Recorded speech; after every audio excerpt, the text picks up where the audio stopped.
তো এমপিও ওয়াজ করলো, হুজুরও ওয়াজ করলো, তো সবাই যদি আমরা ওয়াজই করি তাহলে আইনটা করে দেবে কে? দীর্ঘ সময় যেখানেই আমার মাহফিল উনি ওখানে বাধা দেবে।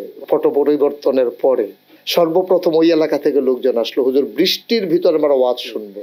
তত্ত্বভিত্তিক এবং তথ্যভিত্তিক এটার থেকে আমি একটু বের হয়ে এসে আমি বর্তমান প্রেক্ষাপট এবং সমাজে যা প্রচলিত ওইটার ভিতরে ওইখানে আমি আঘাত করতে চেষ্টা করেছি, অসঙ্গতিগুলোতে, এবং মানুষ দেখেছে যে হ্যাঁ এটা তো বাস্তব।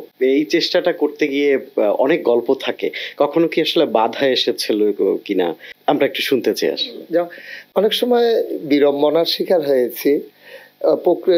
প্রকৃত অর্থে যে মঞ্চে একটা খারাপ ব্যবহার আমার সাথে কেউ করলো, তারপর আমাকে নামিয়ে দিল, কথা বলতে দিল না, আমার কারণে আমি ওটাকে তৈরি করে নিয়েছি। যে আমি এক জায়গায় আলোচনা করতে গেলাম, ওই তৎকালীন সময়ে একজন এমপি সেখানে প্রধান অতিথি, তা আমি আলোচনা শুরু করেছি। এমন সময় উনি এসে বললেন যে হুজুর আমাকে একটু সময় দিয়ে দেওয়া লাগবে, আমার একটা রাষ্ট্রীয় কাজ আছে। তো উনি যখন বললেন যে সময় দিতে হবে, আমি অনার করলাম ওনাকে, বললাম ঠিক আছে আমি তো শুরু করে দিয়েছিলাম, তো আপনাকে আমি 5 মিনিট সময় আমার থেকে দিলাম, শর্ত হচ্ছে আপনার কথা আমি 5 মিনিট শুনবো, আপনি আবার আমার 5 মিনিট কথা শুনে যেতে হবে। তো উনি সঙ্গতই উনি রাজি হতে বাধ্য, তো উনি রাজি হলেন। রাজি হওয়ার পরে তো উনি কথা বললেন যে আপনারা সবাই নামাজ পড়বেন, রোজা রাখবেন, এমন করে ওনার মতো করে উনি অনেকগুলো কথা বুঝালেন। তাই বললাম এবার শেষ? কয় হ্যাঁ হুজুর, অসংখ্য ধন্যবাদ আপনাকে। এসিআই অ্যারোমা চিনি গুঁড়া চা, স্বাদে ঘ্রাণে উৎসবে। তাই বললাম দেখেন উনি আমি যেই ওয়াজটা করতাম উনি করে ফেলছে, এখন তো আমারও ওয়াজ শেষ। যে আমিও তো নামাজের কথাই বলতাম, রোজার কথা বলতাম, হজের কথা বলতাম, কিন্তু আমরা কি এই জন্য ওনাকে সংসদে পাঠাইছিলাম যে উনিও আমার মতো ওয়াজ করবে? আমরা তো চেয়েছিলাম ওনারা আইন করে দেখ, আমরা ওয়াজ করে বাস্তবায়ন করে দিই। উনি কিন্তু বসা আছেন আমার পাশে, আমিও ওয়াজ করি, উনিও ওয়াজ করেন।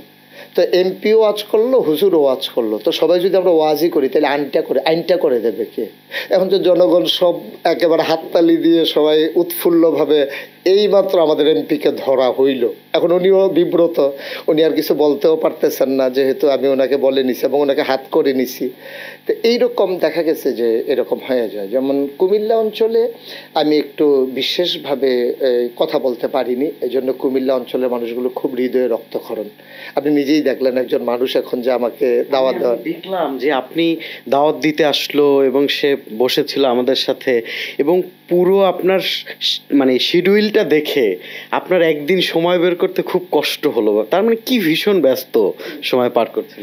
জি, এটা উনি যেখান থেকে এসেছে এখানে আমি দীর্ঘ 10 বছর আলোচনা করতে পারছিলাম না, স্থানীয় একজন নেতার কারণে।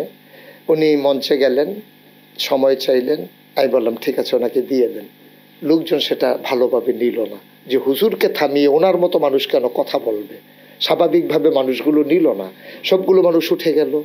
নেতা বিব্রত বোধ করলেন, রাগটা এসে পড়লো আমার উপরে। উনি বললেন এই হুজুর এই এলাকাতে আর ওয়াজ করতে পারবে না। আমি কুমিল্লার মানুষ, সবাই আমাকে কুমিল্লার মানুষ হিসেবেই দেখতে চায় এবং ওরা আমার প্রাণ ভরে ওরা কথা শুনতে চায়, কিন্তু একটা নির্দিষ্ট এরিয়ার ভিতরে দীর্ঘ সময় যেখানেই আমার মাহফিল উনি ওখানে বাধা দেবে, বলবে যে না ওনাকে কথা বলতে দেওয়া হবে না। তো আমি এই পট পরিবর্তনের পরে নতুন করে বাংলাদেশ আবার যখন স্বাধীনতার আস্বাদ গ্রহণ করলো, সর্বপ্রথম ওই এলাকা থেকে লোকজন আসলো, হুজুর বৃষ্টির ভিতরে আমরা ওয়াজ শুনবো, এবং বিবির বাজার স্থলবন্দর এলাকায় ওরা প্রথম মাহফিল দিল। আজকেও যে জায়গায় বাধা ছিল ওখান থেকে আপনার সামনেই একজন লোক এসে দাওয়াত দিয়ে গেল। ঠিক এইভাবে এখন ওদের ধারণা হলো যে 10 বছর হুজুর যেখানে কথা বলতে পারিনি সেখানে এবার আর অন্য জায়গায় হুজুরকে যেতে দেব না, আমাদের এই এলাকায় আমাদের এই 10 বছরের জমা কথাগুলো আমরা পাও না ওনার কাছে, এগুলোই দিতে হবে। তো এই জন্যে আমি অন্য প্রোগ্রামের সাথে মিলিয়ে যেখানে আমি রাত্রে করব সেখানে সন্ধ্যার পরে দিচ্ছি, যেখানে সন্ধ্যার পরে করবো এখানে বিকালবেলা দিচ্ছি, এভাবে আমি চেষ্টা করতেছি। ব্যস্ততা থাকবেই, এটা আমি নিয়েছি যে যতদিন বেঁচে আছি কথা বলেই যাব, বলতেই থাকবো, এবং আল্লাহর কাছে একটাই দরখাস্ত যে অসুস্থ হয়ে বিছানায় পরে মরতে চাই না, কথা বলতে বলতে মঞ্চেই যেন লুটিয়ে পড়ি, হারিয়ে যাই সেখানেই শত মানুষের মাঝে। এটা আমার একটা চাওয়া, যে বিছানায় পড়ে থেকে যদি আমি অসুস্থ হয়ে পড়ে থেকে আমার এন্তেকাল হয়, এটা বোধহয় আমি মেনে নিতে পারবো না। কারণ কথা বলতে বলতে মানুষের সাথে তো মিশে গেছি, একদিন কথা না বললে নিজের কাছে নিজেকে খুব অপরাধী মনে হয়, যে আমার দায়িত্বটা বোধহয় আমি পালন করছি না।